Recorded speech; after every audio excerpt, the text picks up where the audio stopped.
이름 밝히 보여주니 아름답고 귀한 말씀 생명샘이로다. 아름답고 귀한 말씀 생명샘이로다. 귀한 주님의 말씀은 내 노래 되도다. 모든 사람을 살리는 생명의 말씀을 값도 없이 받아 생명길을 가니 아름답고 귀한 말씀 생명샘이로다. 아름답고 귀한 말씀 생명샘이로다. 널리 울리어 퍼지는 생명의 말씀을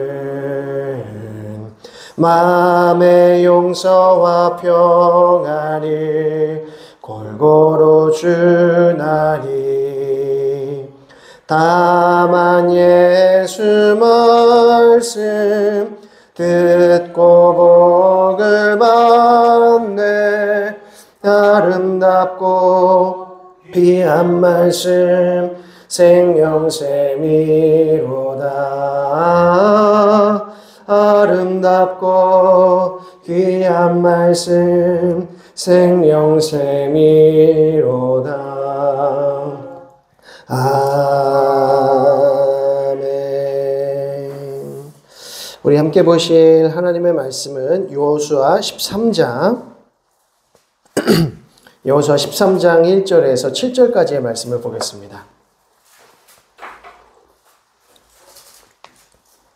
여호수아 13장 1절에서 7절까지의 말씀을 우리 한 절씩 교독하여 읽겠습니다.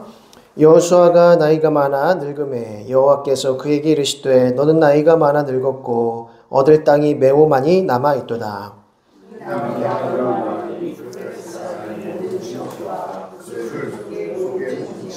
곧 애굽 앞 시홀 시내에서부터 가나안 사람에게 속한 북쪽 에그론 경계까지와 블레셋 사람의 5 통치자들의 땅 곧 가사 족속과 아스돗 족속과 아스글론 족속과 가드 족속과 에그론 족속과 또 남쪽 아위 족속의 땅과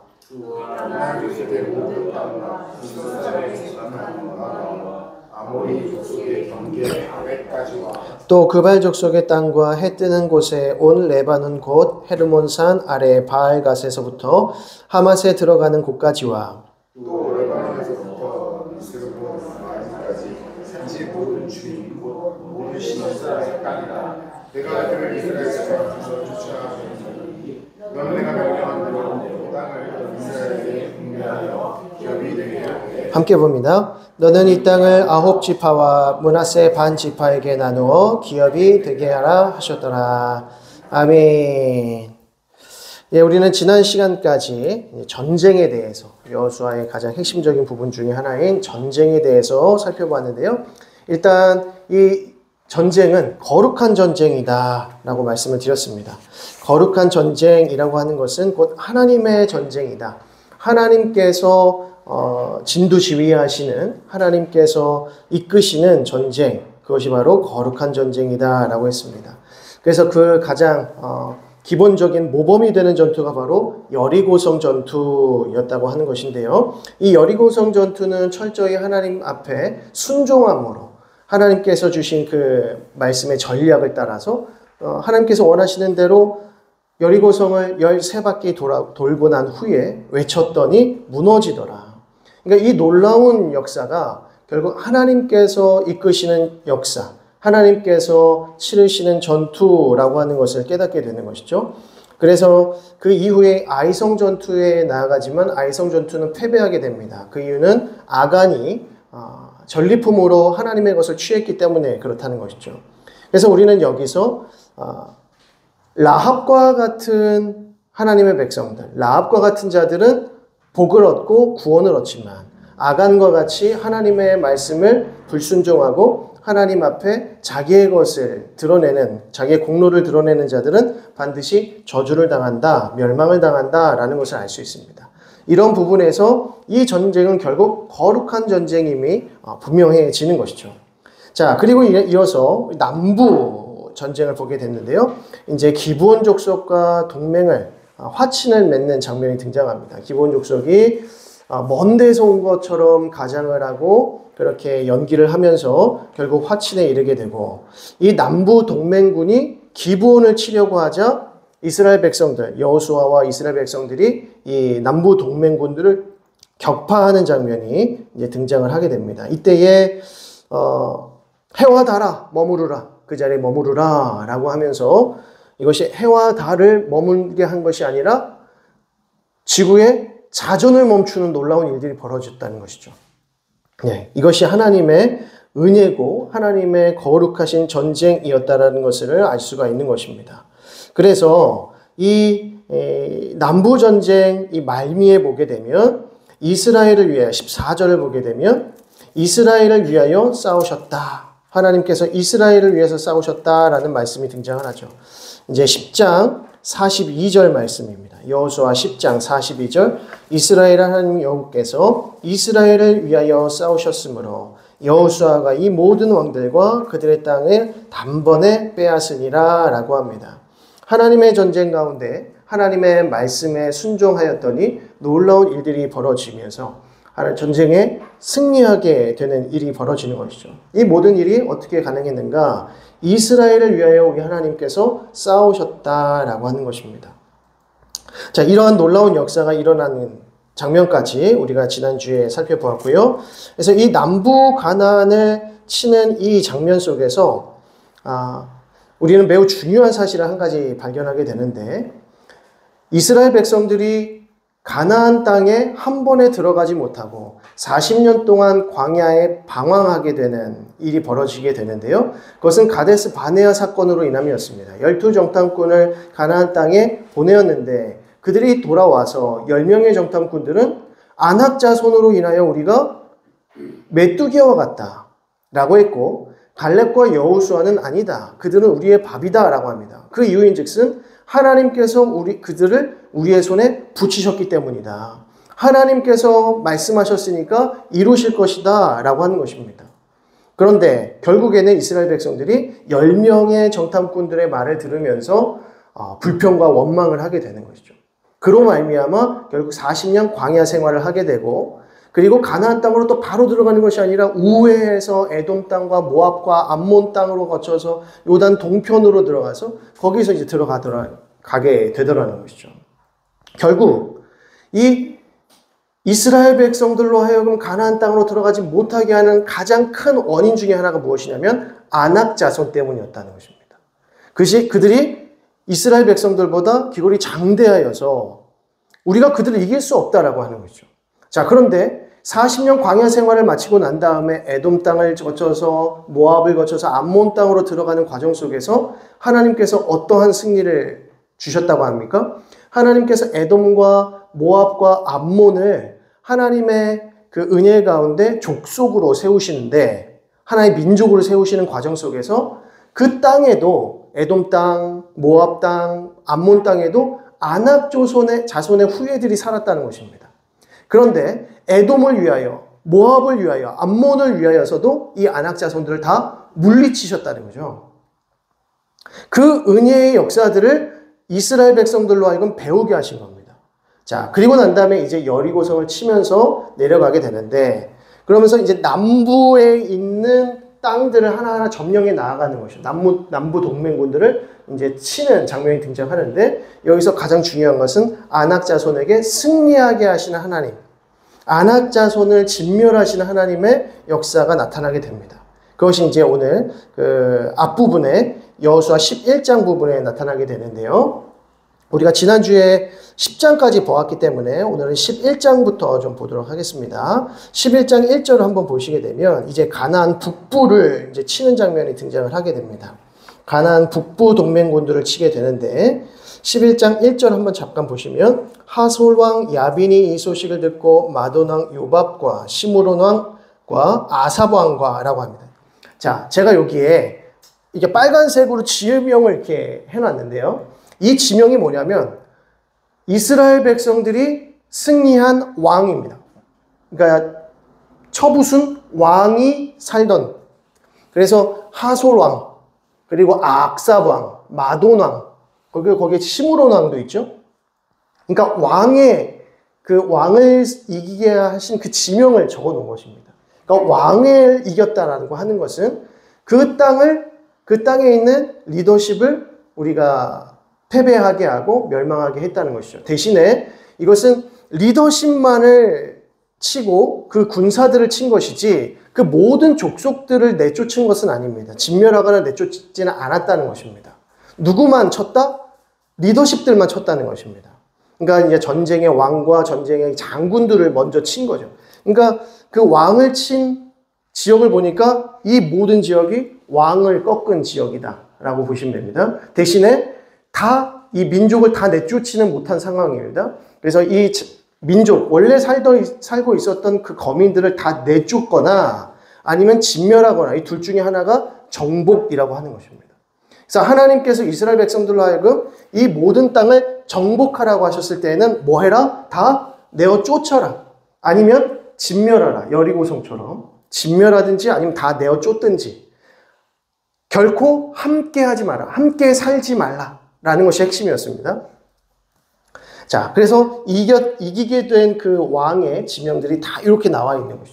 그러니까 지금 하솔왕, 그리고 마돈왕, 요밥, 그리고 시므론 왕, 악삽 왕, 이렇게 여기가 지금 이 갈릴리 지역의 북부 동맹군을 이야기하는 것입니다. 자, 5절을 보시면 이 왕들이 모두 모여 나와서 이스라엘과 싸우려고 메론 물가에 함께 진쳤더라 라고 합니다.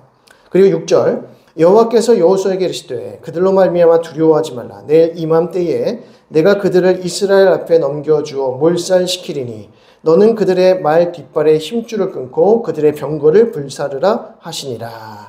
이에 여호수아가 모든 군사와 함께 메론 물가로 가서 갑자기 습격할 때에 여호와께서 그들을 이스라엘 손에 넘겨주셨기 때문에 그들을 격파하고 큰 시돈과 미스로봇 마임까지 추격하고 동쪽으로는 미스바 골짜기까지 추격하여 한 사람도 남기지 아니하고 쳐 죽이고 라고 합니다. 그리고 10절을 보시면 하솔은 본래 그 모든 나라의 머리였더니 그때에 여호수아가 돌아와서 하솔을 취하고 그 왕을 칼날로 쳐 죽였다라고 합니다. 여기서 하솔이 어디죠? 여기가 이제 하솔입니다. 여기가 북부 동맹군의 머리였다 이렇게 얘기를 합니다. 실제로 이 하솔이라고 하는 지역은 군사적으로 매우 중요한 지역이었다고 합니다. 당시에. 그리고 이 하솔을 지나야만 이 땅으로 들어갈 수가 있게 되는 거예요. 이 하솔로 지나가지 못하면 군대들이 이 땅들을 이 이스라엘 백성들의 땅에 침범하지 못했다고 합니다. 그래서 하솔을 먼저 쳐야만 들어갈 수 있게 되는 것이죠. 그래서 매우 군사적으로 중요한 지역이었고 매우 막강한 성읍이었다는 것을 알 수 있습니다. 그래서 이 하솔이 고고학적인 그 증거들을 보게 되면 굉장히 컸다고 해요. 이 하솔 지역이 굉장히 컸다고 하고 그 성읍이 굉장히 컸다고 합니다. 그래서 이 하솔을 통해서 들어오게 되는 것이죠. 그러니까 하솔이 막강해야 이 밑에 있는 성읍들이 살 수가 있는 겁니다. 그러니까 하솔은 굉장히 막강한 권력을 가지고 있었고 힘을 가지고 있었다는 것이죠. 근데 이 하솔을 치게 하셨다는 것입니다. 머리를 치셨다는 것이죠. 자, 12절. 여호수아가 그 왕들의 모든 성읍과 그 모든 왕을 붙잡아 칼날로 쳐서 진멸하여 바쳤으니 여호와의 종 모세가 명령한 것과 같이 하였으되 라고 합니다. 15절. 여호와께서 그의 종 모세에게 명령하신 것을 모세는 여호수아에게 명령하였고 여호수아는 그대로 행하여 여호와께서 모세에게 명하신 모든 것을 하나도 행하지 아니한 것이 없었더라 라고 합니다. 이것이 무엇이다? 거룩한 전쟁, 영적 전쟁, 하나님의 전쟁이라고 하는 것입니다. 하나님께서 명령하신 것을 그대로 행하였더라. 그대로 행하였더니 하나님께서 무엇을 주셔요? 승리를 주시더라. 이것이 우리 삶에 그대로 적용될 수 있는 하나님의 말씀인 것이죠. 우리가 이 세상을 어떻게 승리할 것인가? 이 세대를 어떻게 하나님의 뜻 가운데 살아갈 수 있을 것인가? 그것은 너무나 분명한 메시지인 것입니다. 순종하라. 하나님의 뜻 가운데 순종하면 반드시 하나님께서 우리에게 복 주시고 우리에게 승리를 주신다는 것입니다. 자, 이것이 이제 영적 전쟁의 가장 중요한 부분들이고요. 그리고 나서 이제 모든 것이 이제 정복이 된 것입니다. 그래서 이 중앙부에 이제 아이성을 여리고를 치고 아이성을 치면서 이쪽으로 내려오게 됐죠. 그래서 여기를 점령하고 그리고 나서 바로 위로 올라가서 이쪽 지역을 점령하면서 이 모든 전쟁이 끝이 나게 됩니다. 자, 그러면서 16절부터는 어떤 말씀이 등장하냐면 정복의 역사를 요약하는 장면이 등장을 하죠. 자, 11장 9절을 보시면 11장 19절 말씀. 기브온 주민 히위 족속 외에는 이스라엘 자손과 화친한 성읍이 하나도 없고 이스라엘 자손이 싸워서 다 점령하였으니 기억하시죠? 기브온 주민과만 속아서 화친을 맺은 것 외에는 가나안 거민들과 화친을 맺은 적이 없다고 하는 것입니다.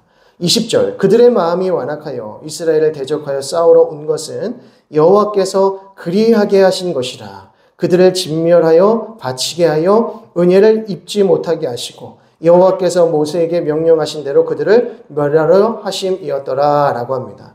여호와께서 모세를 통하여 또 여호수아를 통하여 이 땅을 진멸하시고 멸망하게 하실 거죠. 그 이유가 무엇입니까? 이스라엘을 사랑하셔서가 아니라 물론 이스라엘을 사랑하시지만 그보다 먼저 가나안 거민들의 죄악을 심판하신다는 것입니다. 심판의 메시지가 우선한다는 것이죠. 자, 그래서 21절 그때의 여호수아가 가서 산지와 헤브론과 드빌과 아납과 유다 온 산지와 이스라엘 온 산지에서 아낙 사람들을 멸절하고 그가 또 그들의 성읍들을 진멸하여 바쳤으므로 이스라엘 자손의 땅에는 아낙 사람들이 하나도 남지 아니하였고 가사와 가드와 아스돗에만 남았더라. 여기서 가사와 가드와 아스돗이 어디냐면 블레셋 지역입니다. 이 블레셋 지역에 아낙 자손들이 다 도망친 거죠. 왜 여기에 있으면 이스라엘에게 다 진멸당하니까 도피하는 겁니다. 그래서 블레셋 땅으로 다 도망하게 되고요. 그래서 이와 같이 여호수아가 여호와께서 모세에게 말씀하신 대로 그 온 땅을 점령하여 이스라엘 지파의 구분에 따라 기업으로 주매 그 땅의 전쟁이 그쳤더라 라고 합니다. 그래서 모든 이 중요한 지역의 왕들을 다 이제 멸절하고 다 진멸하고 난 다음에 이제 전쟁이 그치게 됩니다. 더 이상 군사적 싸움은 이제 마무리가 되어지고 이제 어떤 일들만 하면 되느냐? 올라가서 내쫓든지 진멸하는 이 정복의 과정만 남은 거예요. 물론 이 과정 속에서 전쟁을 다시 한번 치러야 될 때도 있고 싸워야 하는 부분도 있게 되는 것이죠. 그러나 이스라엘 백성들이 이제 이 땅을 분배하게 되는데 분배했을 때에는 그 땅을 분배받은 그 족속들이 그것을 다 마무리 지어야 하는 일이 남은 것입니다. 그래서 깔끔하게 마무리 짓고 다 내어쫓은 다음에 이스라엘 백성들이 그 땅 가운데서 하나님의 율법을 선포하고 그 율법대로 하나님의 뜻대로 순종하는 삶이 중요해지는 것이죠. 그렇게 해야 된다는 것입니다. 자, 여기서 제가 앞서 말씀드린 대로 아낙 자손을 다 멸절하셨다. 아낙 자손을 다 멸절하셨다. 이 사실을 이렇게 이 말씀을 보면서 굉장히 아쉬운 마음이 들죠. 어떤 아쉬움입니까? 그냥 가네스 바네아에서 12정탐꾼을 보내었을 때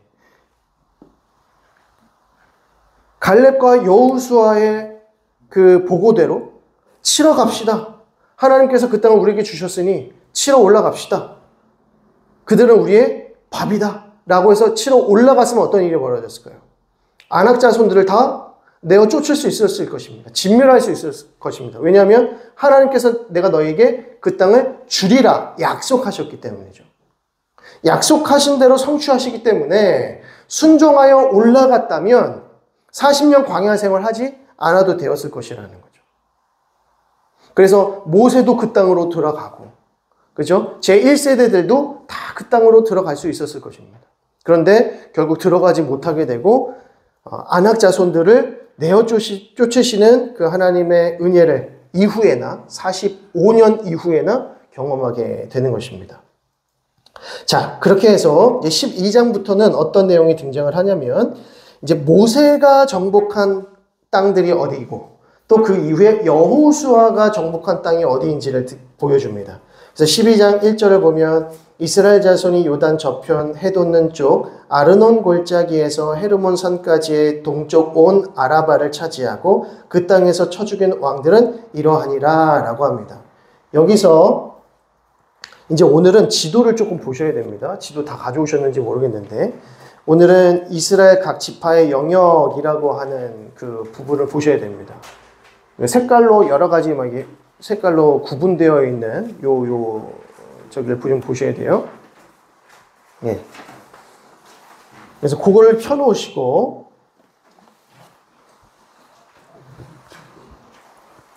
여기서 1절을 다시 한번 보니까 아르논 골짜기에서 헤르몬 산까지라고 합니다. 아르논 골짜기가 어디냐면 여기가 아르논 골짜기입니다. 이게 아르논 강입니다. 아르논 강.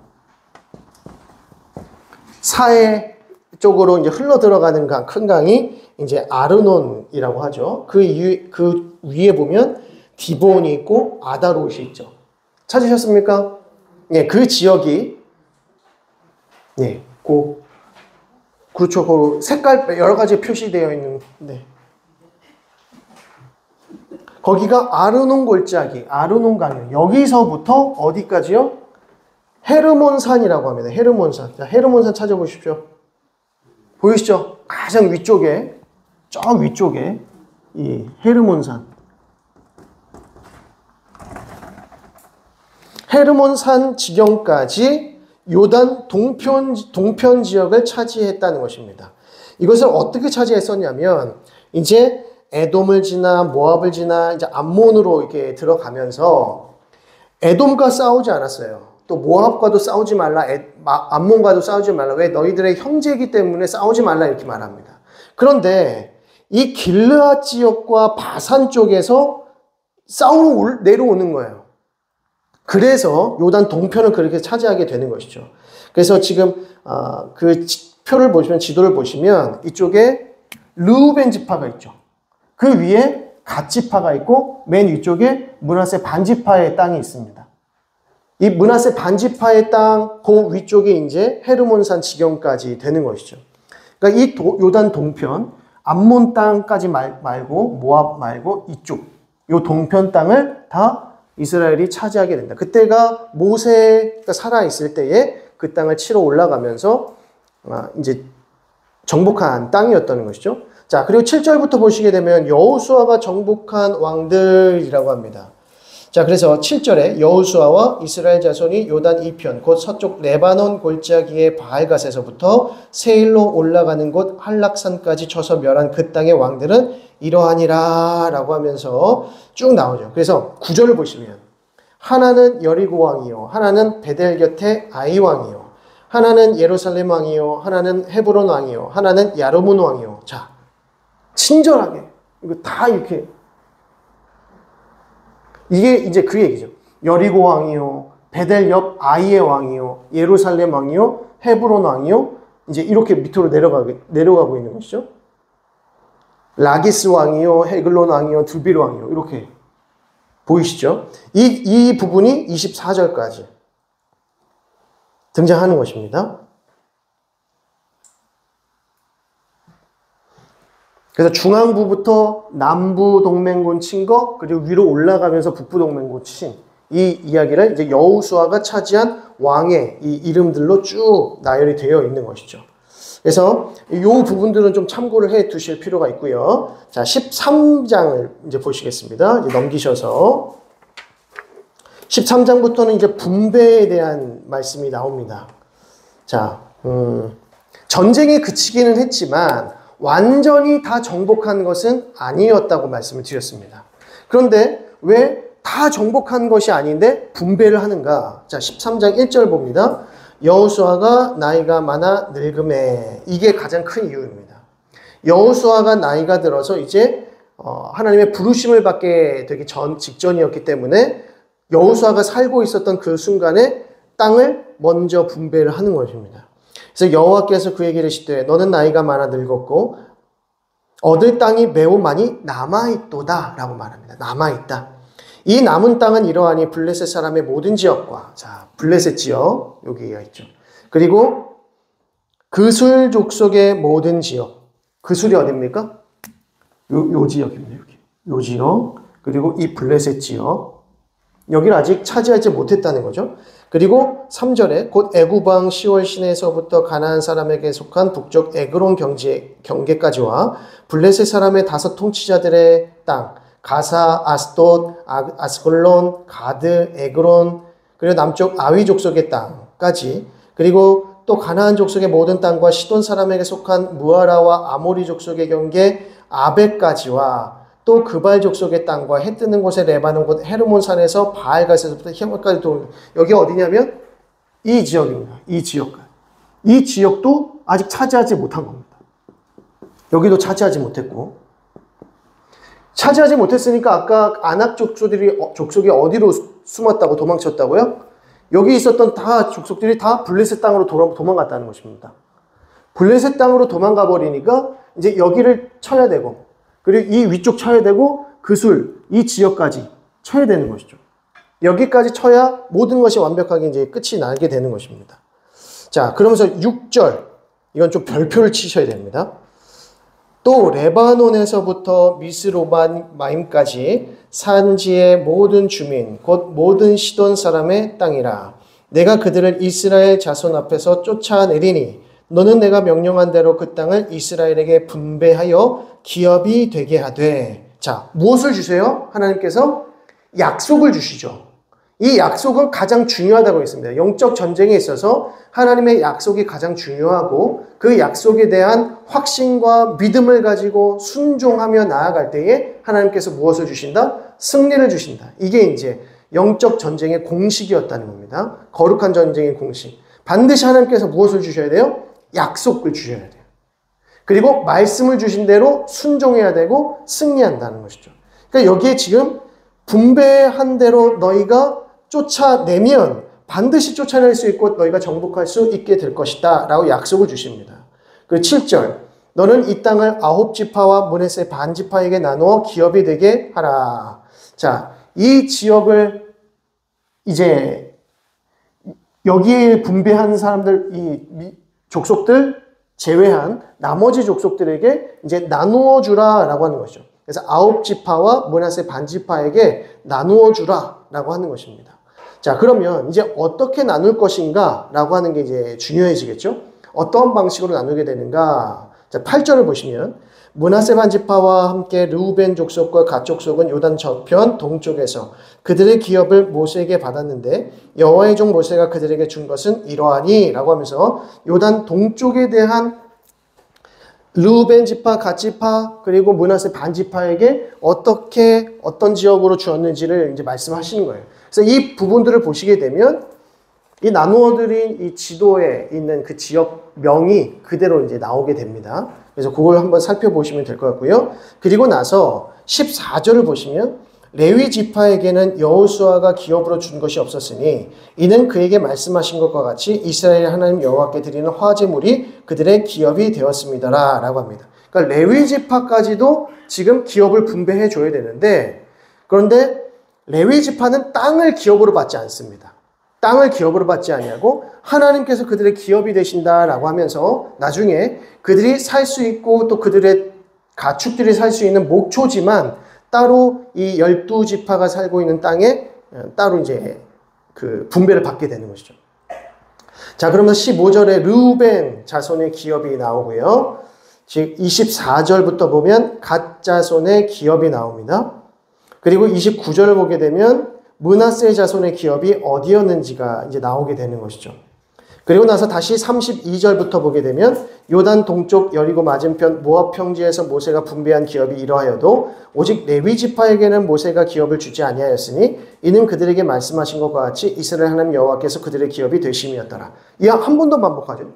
지금 바로 앞 구절에서 레위 지파에 대한 이야기 다시 한번 하고, 그리고 또 여기서 다시 한번 또 레위 지파에 대한 이야기를 합니다. 그럼 레위 지파는 어떻게 땅을 분배받았는가? 라고 했을 때 이 모든 과정이 다 끝난 다음에 다시 레위 지파에 대한 이야기가 나옵니다. 자, 14장을 보게 되겠습니다. 14장. 자, 이제 3-2가 되겠죠? 유다와 요셉 지파에게 가장 먼저 이 땅 분배가, 기업의 분배가 이루어지게 됩니다. 3-2-1 유다 자손의 기업.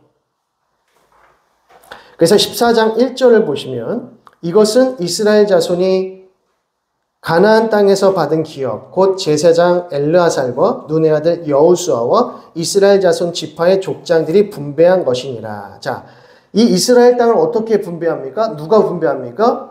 제사장 엘르아살, 대제사장입니다. 대제사장 엘르아살과 눈의 아들 여호수아와 그리고 각 지파의 족장들이 모여서 이제 제비를 뽑는 방식으로 이제 땅을 나누게 되는 것입니다. 자, 그래서 2절을 보겠습니다. 여호와께서 모세에게 명령하신 대로 그들의 기업을 제비 뽑아 9지파와 반 지파에게 주었으니 라고 하면서 이는 2지파와 반 지파의 기업은 모세가 요단 저쪽에서 주었으며 레위 자손에게는 그들 가운데에서 기업을 주지 아니하였으니 이는 요셉의 자손이 므낫세와 에브라임 2지파가 되었습니다. 이 땅에서 레위 사람에게 아무 분깃도 주지 아니하고 다만 거주할 성읍들과 가축과 제사를 위한 목초지만 주었으니 여기 나오죠. 성읍과 목초지만 주게 됩니다. 레위 지파에게는요. 그리고 이스라엘 자손이 여호와께 모세에게 명령하신 것과 같이 행하여 땅을 나누었더라 라고 하면서 이제 6절부터 본격적으로 유다 자손에게 가장 먼저 땅을 주게 됩니다. 자, 6절. 그때에 유다 자손이 길갈에 있는 여호수아에게 나오고 그니스 사람 여분네의 아들 갈렙이 여호수아에게 말하되 여호와께서 가데스 바네아에서 나와 당신에게 대하여 하나님의 사람 모세에게 이르신 일을 당신이 아시는 바라. 내 나이 40세에 여호와의 종 모세가 가데스 바네아에서 나를 보내어 이 땅을 정탐하게 하였으므로 내가 성실한 마음으로 그에게 보고하였고 몇 살 때예요? 40세에 어디를 갔다 하는 것입니까? 가데스 바네아에서 정탐을 갔었다는 겁니다. 자, 9절 말씀을 보면 그날에 모세가 맹세하여 이르되 내가 내 하나님 여호와께 충성하였은즉 내 발로 밟는 땅은 영원히 너와 내 자손의 기업이 되리라 하였나이다. 이제 보소서 여호와께서 이 말씀을 모세에게 이르신 때로부터 이스라엘이 광야에서 방황한 이 45년 동안을 여호와께서 말씀하신 대로 나를 생존하게 하셨나이다. 오늘 내가 몇 세다? 85세다. 이렇게 얘기하죠. 자, 그러니까 가데스 바네아에서 40세였기 때문에 40년 광야 방황 생활을 하고 여리고성을 치러 들어갔다가 남부 치고 북부 치는 동안 몇 년이 흐른 겁니까? 5년이 흐른 거죠. 예, 5년 동안 전쟁을 한 겁니다. 그래서 이제 갈렙이 85세가 되었다는 것이죠. 자, 12절을 보겠습니다. 그날에 여호와께서 말씀하신 이 산지를 지금 내게 주소서. 당신도 그날에 들으셨거니와 그곳에는 아낙 사람이 있고 그 성읍들은 크고 견고할지라도 여호와께서 나와 함께 하시면 내가 여호와께서 말씀하신 대로 그들을 쫓아내리다 하니 여호수아가 여분네의 아들 갈렙을 위하여 축복하고 헤브론을 그에게 주어 기업을 삼게 하매라고 합니다. 자, 갈렙에게 어떤 땅을 줍니까? 헤브론을 줍니다. 자, 그런데 여기 헤브론에 누가 살고 있다고요? 헤브론에 지금 누가 살고 있어요? 아낙 사람이 있다고 합니다. 아직도 여기에 아낙 사람들이 좀 남아 있었다고 하는 것이죠. 자, 그 성읍들은 크고 견고하다. 아낙 사람이 살고 있고 이 성읍은 아직도 크고 견고하다. 물론 보시면 헤브론 지금 빨간색 표시되어 있잖아요. 이게 무슨 뜻이라고요? 헤브론 왕을 쳤다는 거죠. 이미 헤브론 왕을 쳐서 그 성읍을 정복했는데 이제 그 차지했는데 아직까지도 누가 살고 있어요? 아낙 자손들이 살고 있다. 이제 군사적으로 일어날 수 있는 남자들이 있었다는 것입니다. 자, 그런데 아낙 자손이 있고 그 성읍은 아직도 크고 견고하면 좀 편한 땅을 받는 게 낫지 않나. 그죠? 헤브론 땅보다는 조금 더 편한 지역을 갈 수도 있었을 텐데 굳이 아낙 사람이 살고 있고 그리고 크고 견고한 성읍으로 자기가 들어간다는 것입니다. 그리고 내가 내어 쫓겠다라고 말하죠. 왜 갈렙이 가장 먼저 땅을 분배받았는가? 알 수가 있는 장면입니다. 자, 이 장면을 보시게 되면 지금 유다 지파와 요셉 지파가 가장 먼저 땅을 분배받는 장면을 보게 되는데 왜 유다냐? 그리고 왜 요셉이냐? 왜 유다와 요셉 지파가 먼저 땅을 분배받느냐? 불공평할 거 아닙니까? 왜 너희들부터 땅을 분배받느냐? 물론 결국에는 이제 제비를 뽑지만 어쨌든 가장 먼저 선택권을 유다 지파와 에브라임 지파에 준다는 겁니다. 자, 그런데 왜 유다와 에브라임 지파에게 먼저 이 선택권을 줄까요? 유다 지파에는 누가 있고 갈렙이 있고, 요셉 지파의 장은 누굽니까? 여호수아죠. 여호수아와 갈렙에게 먼저 주는 거예요. 그 지파에게 먼저 줍니다. 그리고 첫 번째로 성읍을 받는 사람은 누구냐면 이 갈렙 족속이에요. 갈렙 가족. 그래서 갈렙이 가장 먼저 헤브론 땅을 차지하면서 이 지역을 유다가 차지하게 됩니다. 그래서 지도를 보시게 되면 노란색으로 나타나 있죠. 그래서 유다 지파가 차지한 땅이 그렇게 나옵니다. 자, 그럼 유다 지파가 지금 헤브론, 아낙 자손이 살고 있는 이 헤브론 지역을 받았고요. 또 이게 보니까 어떤 나라가 있어요? 유다 지파가 분배받은 땅 가운데 블레셋 지파가 있잖아요. 블레셋 민족이 있지 않습니까? 지금 유다 지파에게 가장 힘든 민족이 걸린 거죠. 아낙 자손이 피해 있는, 숨어 있는 그 지역만 지금 유다 지파가 받게 되는 것입니다. 이것이 하나님의 뜻이죠. 하나님께서 이 하나님의 땅을, 이 약속의 땅을 당신의 백성들에게 나누어 주고자 하시는데, 이 마지막 순간까지 이 땅을 누가 점령할 수 있겠는가? 라고 했을 때 믿음의 계보, 이 갈렙과 여호수아를 통하여서 하나님께서 마무리 짓고자 하시는 거예요. 그래서 가장 힘든 지역만 지금 유다 지파가 받게 되고, 그 중에서도 헤브론 지역을 갈렙이 요청을 합니다. 실제로 자기가 직접.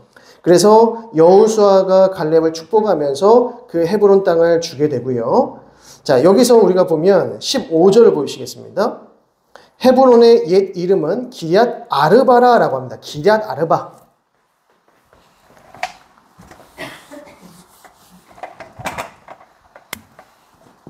기럇 아르바. 이 다음 구절에서도 나오긴 하는데, 기럇 아르바가 무슨 뜻일까요? 기럇 아르바.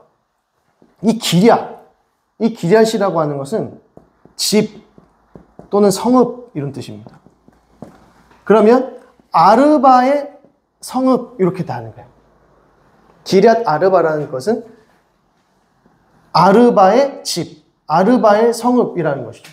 그러니까 이 고대 사회에는 가족, 시족 사회였지 않습니까? 족장 시대였고, 그래서 족장의 이름을 따서 그 지역의 이름을 세우는 거죠. 그러니까 그 가족들이 점점점 왕성해서 번성해져서 그 지역을 차지하게 되는 것이죠. 그래서 성을 쌓게 되고, 그래서 이제 자기의 그 친족들을 보호하게 됩니다. 이제 친족 중심의 국가까지는 아니고 친족 중심의 지역이 되는 것이죠. 그래서 기럇 아르바라고 하는 이름이 들었는데, 헤브론이라고 하는 것은 언제 헤브론이라는 이름으로 처음 나타나게 되죠? 헤브론이라고 하는 이름을 언제 우리가 들었죠? 창세기에서 아브라함이 이제 약속의 땅으로 이제 들어오게 되면서 헤브론 지역에 잠시 거주하게 됩니다. 근데 이 헤브론 지역을 거주하면서 이 헤브론 지역 가운데에서 오래 살게 되고, 그러면서 이제 나중에 애굽으로 잠깐 도망왔다가 이렇게 되죠. 그러니까 헤브론은 처음부터 아브라함이 정착했었던 곳 중에 하나였습니다. 그때부터 헤브론이라고 부르기 시작했어요. 그럼 그 전까지 이름이 어떻게 됐었다는 것입니까? 기럇 아르바라고 하는 이름이었다. 아르바의 집이었다. 라고 하는 것이죠. 그러면 이 아르바가 누구인가? 라고 했을 때 15절 말씀 다시 한번 보시면, 헤브론의 옛 이름은 기럇 아르바라. 아르바는 아낙 사람 가운데에서 가장 큰 사람이었더라. 그리고 그 땅에 전쟁이 그쳤더라. 여러분, 이게 뭐 그렇게 중요한 내용이겠습니까? 그냥 기럇 아르바라고 하는 것을 하나님께서 점령하게 하셨다라고 하면 되지, 계속해서 아낙 사람이 나와요. 이 아낙 사람의 이름이 지금 출애굽기에서부터 계속 등장하는 거죠. 그러니까 이스라엘 백성들에게 가나안 땅으로 들어가지 못하게 한 가장 큰 원인이 무엇이냐? 아낙 사람이었다는 거예요. 이 아낙 사람들 때문에 이스라엘 백성들이 두려움에 떨게 되고 하나님께 원망하게 되고 불평하게 되면서 결국 40년 동안 방황 생활하게 되고 힘들게 이 모압 땅으로 가가지고 모세는 영적인 지도자는 거기서 죽고 약속의 땅에 들어가지도 못하고 모세가 뭐 큰 죄를 지었습니까? 그죠? 이스라엘 백성들이 원망하고 원망해서 그들에게 화가 나서 반석을 2번 친 것뿐인데 하나님의 거룩하심을 드러내지 못했다고 해서 결국 약속의 땅에 들어가지 못하지 않습니까? 그러니까 이 아낙 사람이 이스라엘 백성들에게 가장 두려운 존재였다는 것입니다. 그래서 아낙 사람이라고 하는 이 주제가 계속해서 반복되는 거죠. 그런데 아낙 사람 중에 가장 큰 사람이 어디에서 살았어요? 헤브론에서 살았다는 거예요. 그 헤브론을 갈렙이 나에게 달라고 하는 거죠. 이게 갈렙의 믿음이라는 것입니다. 갈렙의 믿음이다. 자, 15장 1절 보겠습니다. 또 유다 자손의 지파가 그들의 가족들을 제비 뽑은 땅의 남쪽으로는 에돔 경계에 이르고 또 남쪽 끝 신광야까지라. 여기까지 에돔과 신광야까지 쭉 이어지는 거죠. 여기가 유다가 이제 분배받은 땅입니다. 자, 13절로 넘어가시면 15장 13절 여호와께서 여호수아에게 명령하신 대로 여호수아가 기럇 아르바 곧 헤브론을 유다 자손 중에서 분깃으로 여분네의 아들 갈렙에게 주었으니 아르바는 아낙의 아버지였다. 그러니까 아낙이라고 하는 인물이 있었고 아낙 사람들은 그 다음부터 계속해서 그러한 유의 사람들, 그 족속 사람들을 총칭하여 아낙 사람들이라고 부릅니다. 근데 아낙 사람들의 가장 큰 조상이 누구냐? 아르바다 이 말인 거죠. 갈렙이 거기서 아낙의 소생 그 세 아들 곧 세세와 아히만과 달메를 쫓아내었고 거기서 올라가서 드빌 주민을 쳤는데 드빌의 본 이름은 기럇 세벨이라. 자, 기럇 세벨은 뜻은 세벨의 집, 세벨의 성읍. 그래서 이 기럇이라고 하는 뜻과 똑같은 게 뭡니까? 벳이죠, 벳. 그래서 이제 베델이 어디죠? 야곱이 그 삼촌 라반의 집으로 올라갈 때 중간에 하나님을 만났던 장소. 하나님이 바로 여기 계셨습니다. 그래서 여기가 하나님의 집이다라고 하는 뜻에서 하나님의 집, 벳엘이라고 하죠. 그러면은 우리가 잘 아는 베들레헴은요? 을레헴의 집이라는 뜻이죠. 을레헴이 뭘까요? 을레헴? 이게 빵이란 뜻입니다. 빵. 그래서 빵집. 그래서 우리나라 말로는 떡집 이렇게 우리는 떡으로 번역을 했으니까요. 그래서 베들레헴은 빵의 집, 떡의 집 이런 뜻이었습니다. 그러니까 벳이라고 하는 것도 기럇이라는 말과 똑같은 단어다라고 하는 것이요. 서로 다른 언어인 것입니다. 그래서 기럇 세벨이라 세벨의 집. 그래서 드빌 어디죠? 드빌이 여기입니다. 그죠? 갈렙이 말하기를 16절 기럇 세벨을 쳐서 그것을 점령하는 자에게는 내가 내 딸 악사를 아내로 주리라. 17절 갈렙의 아우 그나스의 아들인 온니엘이 그것을 점령함으로 갈렙이 자기 딸 악사를 그에게 아내로 주었더라. 온니엘이 누굽니까? 온니엘 어디서 많이 들었는데 온니엘 첫 번째 사사죠. 첫 번째 사사. 사사기의 첫 번째 사사가 온니엘입니다. 그럼 온니엘은 누구예요? 갈렙의 사위가 되죠. 갈렙의 사위가 첫 번째 사사가 되더라. 이 드빌을 온니엘이 칩니다. 그래서 19절에 이르되 내게 복을 주소서 아버지께서 나를 네겝 땅으로 보내시오니 샘물도 내게 주소서 하매 갈렙이 윗샘과 아랫샘을 그에게 주었더라. 지금 어떤 얘기냐면 이제 이 지역까지 다 하나님께서 유다에게 땅을 분배해 주셨기 때문에 이 땅들에 이제 들어가서 이곳에 살고 있었던 전쟁의 용사들을 다 내어 쫓아야 되는 것입니다. 그래야 그 땅을 정복하게 되는 거예요. 전쟁의 용사들을 다 내어 쫓고 그들의 가족들도 다 내어 쫓고 그 주민들도 다 내어 쫓을 때에야만 그 땅을 오롯이 정복하게 되는 것이죠. 지금 그 작업을 유다가 먼저 하고 있다는 거죠. 이렇게 하나님의 뜻대로 믿음 가운데 나아가야 된다는 거죠. 거기에 아낙족손이 족속에 살든지 말든지 하나님께서 주시겠다고 약속하셨으니까 치러 들어가는 겁니다. 그랬더니 이제 갈렙이 이제 혼자서 그 믿음의 전쟁을 하는 것이 아니라 이제 나와 함께 이 유다 족속 가운데에서 나와 함께 이 거룩한 전쟁에 참여할 자가 누구냐? 내가 그에게 내 딸을 주겠다. 그랬더니 온니엘이라고 하는 용사가 탁 나타나서 드비를 또 치는 거예요. 이게 뭡니까? 믿음의 사람들이 세워지는 과정인 것이죠. 그런데 이 첫 번째 이 멋지게 온니엘 첫 번째 사사가 등장하는 모습이 너무나도 멋있는 반면에 마지막 그 사사기서의 마지막 사사가 누굽니까? 사사기의 마지막 사사는 삼손입니다. 삼손은 정반대의 모습을 취하죠. 그는 블레셋을 쳐야만 했음에도 불구하고 블레셋을 치지 못하고 오히려 블레셋 여인과 동침하게 됩니다. 그와 혼인하고 싶어져요. 그러니까 점령해야 하는데 점령하지는 않고 자기의 정욕을 따라 살아가는 사사의 모습이 비춰진다는 것이죠. 이게 뭡니까? 이제 사사기가 이 영적 암흑 시대를 살아간다는 하는 것을 보여주는 겁니다. 그래서 첫 사사가 등장하는 이 장면은 너무나도 중요한 부분이다. 갈렙과 함께 믿음 가운데 하나님의 전쟁을 치를 자가 누구냐라고 할 때 온니엘이 먼저 탁 나오면서 결국 여호수아가 죽은 이후에 이제 지도자가 또 세워져야 되지 않습니까? 이제 사사 시대로 넘어가는데 그때의 첫 번째 지도자가 바로 온니엘이었다라고 하는 것을 알 수가 있는 것이죠. 자, 그러면서 20절부터는 유다 자손의 기업에 대해서 등장을 하고요. 자, 그리고 63절을 보겠습니다. 63절을 보면 예루살렘 주민 여부스 족속을 유다 자손이 쫓아내지 못하였으므로 여부스 족속이 오늘까지 유다 자손과 함께 예루살렘에 거주하니라 라고 합니다. 자, 지금 이게 63절은 어떤 내용에 포함되어 있는 말씀입니까? 유다 자손의 기업에 대해 말씀하는 장면에서 맨 마지막 구절에 예루살렘 주민 여부스 족속을 유다 자손이 쫓아내지 못했다. 자, 예루살렘이 어디예요? 여기죠. 예루살렘에 있는 여부스 족속을 쫓아내지 못했다라고 합니다. 그래서 오늘까지 유다 자손과 함께 예루살렘에 거주하니라. 여기서의 오늘까지는 지금의 우리가 오늘이 아니죠. 지금까지 살아있다는 게 아니라 이게 이제 여호수아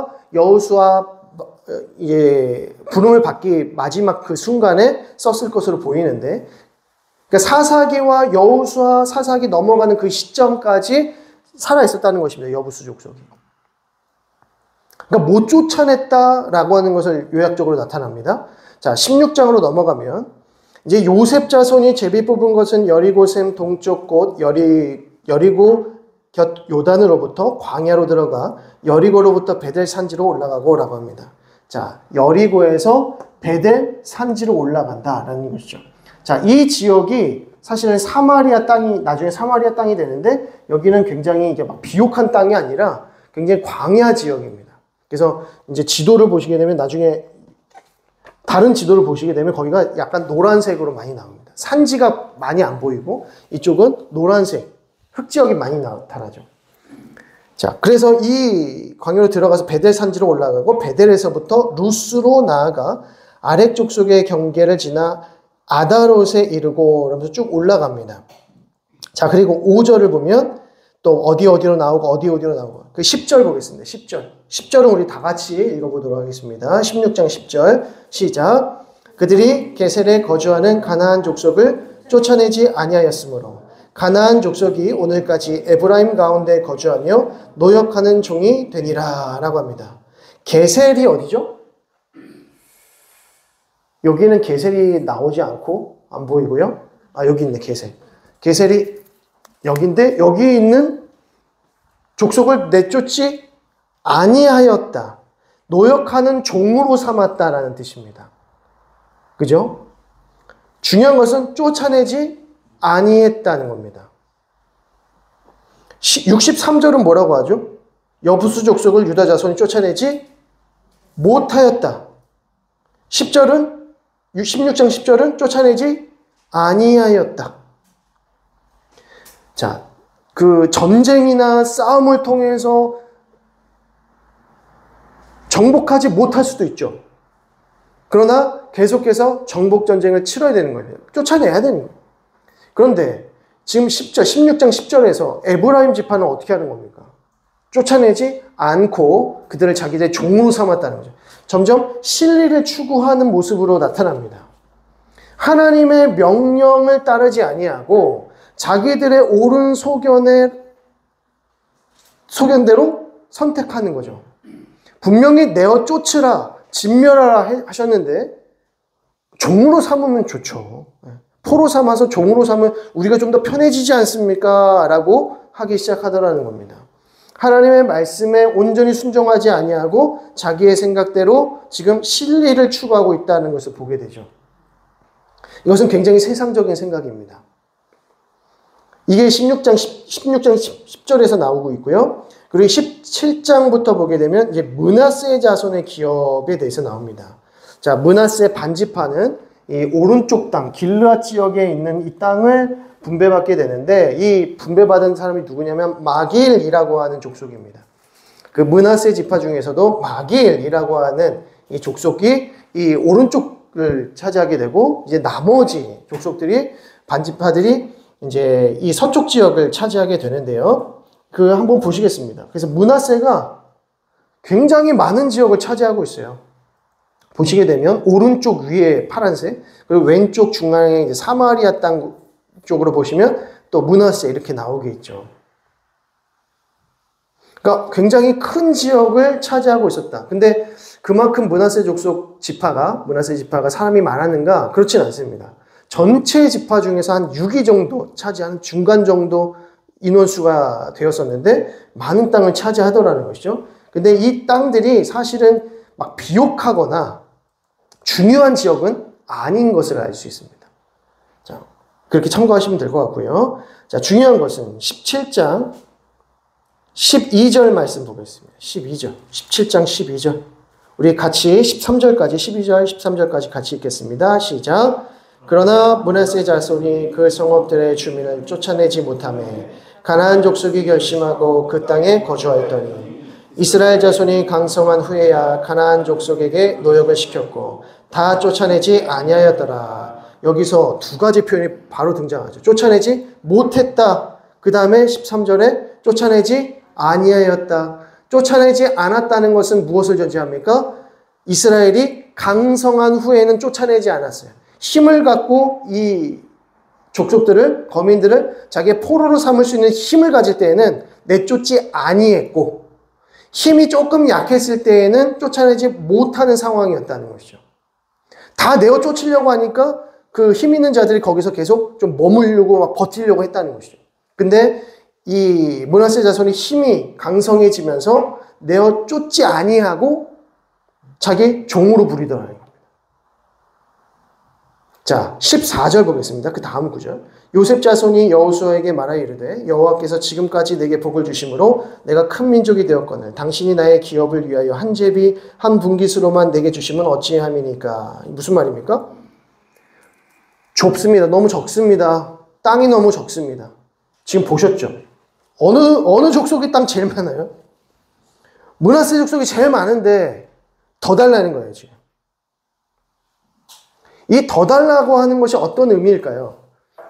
우리가 남은 지역들을 다 정복할 수 있습니다라는 뜻일까요? 아니면 인간적인 욕심이겠습니까? 후자인 것이죠. 자, 그러면서 15절에 여호수아가 뭐라고 말하냐면 여호수아가 그들에게 이르되 내가 큰 민족이 되므로 에브라임 산지가 내게 너무 좁을진데 브리스 족속과 르바임 족속의 땅 삼림에 올라가서 스스로 개척하라. 그러면 땅이 좁냐? 그래, 그러면 스스로 개척해라. 니들이 전쟁을 올라가서 너희들의 힘으로 스스로 개척하라 라고 하는 것입니다. 근데 16절에 보니까 뭐라고 하냐면 요셉 자손이 이르되 그 산지는 우리에게 넉넉하지도 못하고 골짜기 땅에 거주하는 모든 가나안 족속에게는 벳산과 그 마을들에 거주하는 자이든지 이스라엘 골짜기에 거주하는 자이든지 다 뭐가 있다고요? 철병거가 있나이다 라고 합니다. 우리는 개척할 힘이 없습니다. 어떻게 그 땅을 개척합니까? 라고 하는 것이죠. 여러분 어떻게 개척합니까? 그냥 하나님의 약속의 말씀 붙들고 치러 올라가면 되는 거죠. 철병거가 있든지 안악자손이 있든지 그거는 중요한 것이 아니라 하나님의 말씀에 의지하여 그 약속에 의지하여 들어가면 하나님께서 승리하게 하신다는 겁니다. 근데 이미 므낫세 지파에게는 뭐가 없다? 믿음이 쇠하여지고 있다는 것이죠. 쫓아내라고 했는데 쫓아내지도 못하고 쫓아내지도 아니하고 땅은 좁다고 말하고 원망하고 불평하고 스스로 개척하라고 하니까 어떻게 싸우냐? 우리는 싸울 수 없다. 이렇게 말한다는 것입니다. 그때 여호수아가 17절에 다시 요셉의 족속 곧 에브라임과 므낫세에게 말하 이르되 너는 큰 민족이요 큰 권능이 있은즉 한 북민만 가질 것이 아니라 그 산지도 내 것이 되리니 비록 삼림이라도 내가 개척하라 그 끝까지 내 것이 되리라. 가나안 족속이 비록 철병거를 가졌고 강할지라도 내가 능히 그를 쫓아내리라 하였더라 라고 합니다. 근데 쫓아냈을까요? 못 냈을까요? 예, 쫓아내지 못했으니까 이렇게 기록이 되어 있는 겁니다. 자, 18장 1절 보시면 이스라엘 자손의 온 회중이 실로에 모여서 거기에 회막을 세웠으며 그 땅은 그들 앞에서 돌아와 정복되었더라. 이 말씀이 무엇이냐면 이제 제일 먼저 어느 지파가 땅 분배를 받았습니까? 유다 지파, 갈렙을 중심으로 한 유다 지파가 가장 먼저 땅 분배를 받았고 두 번째는 에브라임과 므낫세가 땅 분배를 받았습니다. 자, 그리고 나서 이 세 지파를 제외한 나머지 7지파는 실로에 모입니다. 이 앞에 있는 세 지파는 길갈에서 엘르아살과 여호수아와 그 족장들이 함께 모여서 제비를 뽑았고 나머지 7족속은 지금 실로에 모여서 이제 나머지 땅을 제비 뽑는 겁니다. 그래서 2절 보시면 그러나 이스라엘 자손 중에 그 기업에 분배를 받지 못한 자가 아직도 7지파라.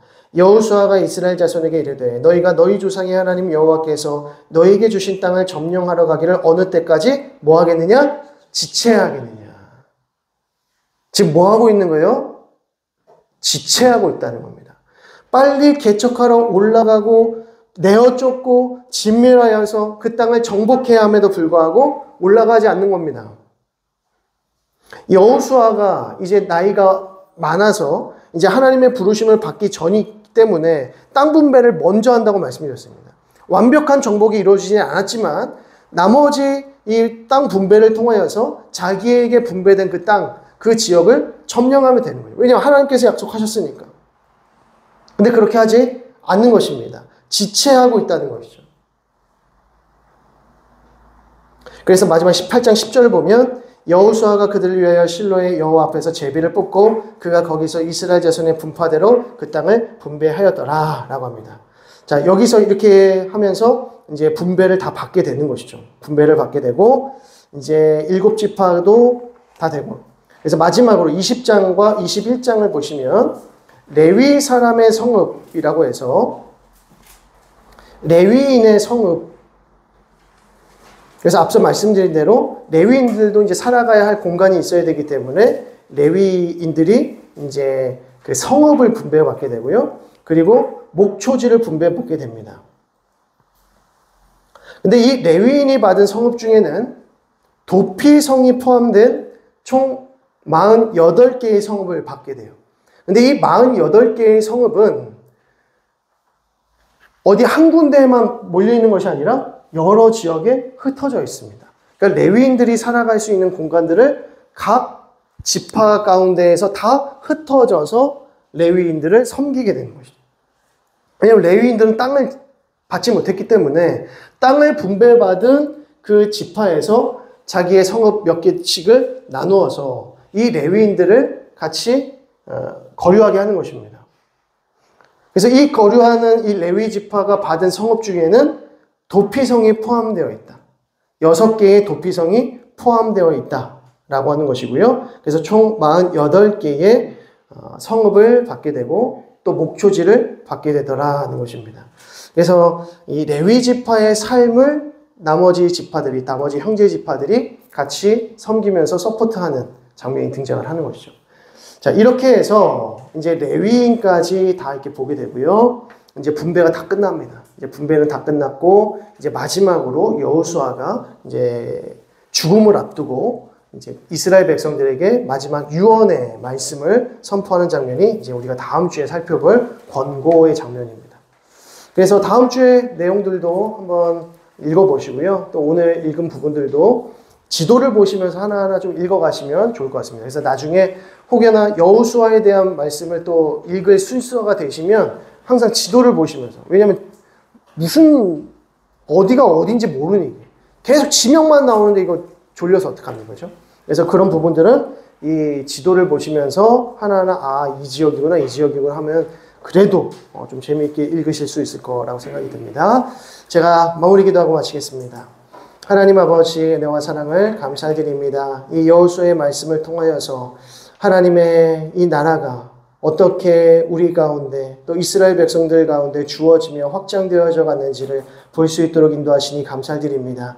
하나님, 오직 거룩한 전쟁을 통하여 하나님에 대한 믿음과 신뢰 가운데 그 순종을 통하여 하나님의 나라가 확장되어지는 다시 한번 바라보면서 우리의 삶 가운데에서도 하나님의 말씀에 온전히 순종할 수 있는 귀한 믿음을 허락하여 주옵소서. 우리에게 갈렙의 믿음을 허락하시고 온니엘의 믿음을 허락하여 주시어서 상황이 어떻든지 하나님이 말씀하시면 담대히 나아갈 수 있는 귀한 믿음을 허락하여 주옵소서. 감사드리며 예수 그리스도의 이름으로 기도드립니다. 아멘. 하늘에 계신 우리 아버지여, 이름이 거룩히 여김을 받으시오며 나라의 임하옵시며 뜻이 하늘에서 이룬 것 같이 땅에서도 이루어지이다. 오늘날 우리에게 일용할 양식을 주옵시고 우리가 우리에게 죄 지은 자를 사하여 준 것 같이 우리 죄를 사하여 주옵시고 우리를 시험에 들게 하지 마옵시고 다만 악에서 구하옵소서. 대개 나라와 권세와 영광이 아버지께 영원히 있사옵나이다. 아멘. 예, 우리 옆에 있는 분들에게 수고하셨습니다. 감사합니다. 인사하시겠습니다.